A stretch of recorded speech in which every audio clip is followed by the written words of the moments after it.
சீர்மை சிறப்பொடு நீங்கும் பயனில நீர்மை உடையார் சொலின். எவ்வளவு பெரிய நன்மைகளை பெற்றவராக இருந்தால் கூட பயனற்ற சொற்களை சொல்லிட்டார் அப்படின்னு சொன்னால் அவருடைய சீரும் சிறப்பும் அவர் இழந்து விடுவார் அப்படிங்கிறது தான் இந்த குறளினுடைய கருத்து. இந்த குறளை புரிஞ்சுக்கிறதுக்கு நம்ம நகுஷனுடைய கதையை பற்றி சிந்திக்கலாம்.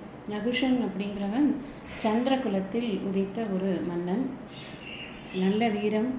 அவன் 100 அஸ்வமேத யாகங்கள் செய்த ஒரு மாபெரும் வீரனாக திகழ்ந்தான். பெரிய ராஜ்யத்தை ஆண்டு கொண்டிருந்தான்.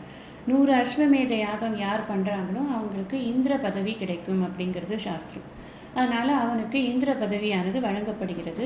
யாருக்கு இந்திர பதவி வழங்கப்படுகிறதோ அவங்கள சப்த ரிஷிகளும் ஒரு பல்லக்கில் வைத்து கொண்டு மரியாதை, அது அவங்களுக்கு கொடுக்கக்கூடிய மரியாதை, எல்லாரும் அந்த பல்லக்கை தூக்கி கொண்டு அங்கே கொண்டு போய் இந்திரலோகத்தில் விடணும் அப்படிங்கிறது. அப்படி இவர்களெல்லாம் அந்த இதில் பல்லக்கில் இவனை ஏற்றி வச்சுக்கிட்டு அகஸ்தியர் முதலான சப்த ரிஷிகள் எல்லோரும் அந்த பல்லக்கை தூக்குகிறார்கள். இவனுக்கு போய்கொண்டே இருக்கும் பொழுது இவனுடைய மனசு என்ன பண்ணுது அப்படின்னா, இந்திராணி மேலே அவன் மனசு பதிஞ்சிருது.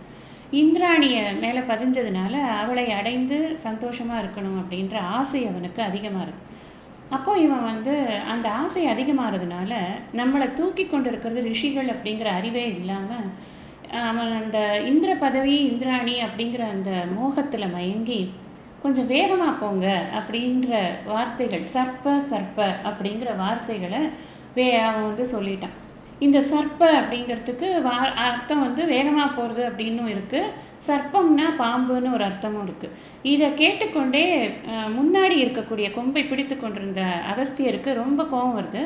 அவர் உடனே அவனுக்கு ஒரு சாபம் விடுறாரு, நீ அப்போ சர்ப்பமாக போய் பூமியில் உருண்டு கொண்டு இருப்போ அப்படின்னு. அவன் அந்த க்ஷணமே அவன் என்ன ஆகிடுறது, அவனுக்குன்னா சர்ப்பமாக மாறி பூமியில் உருள ஆரம்பிச்சிட்டான்.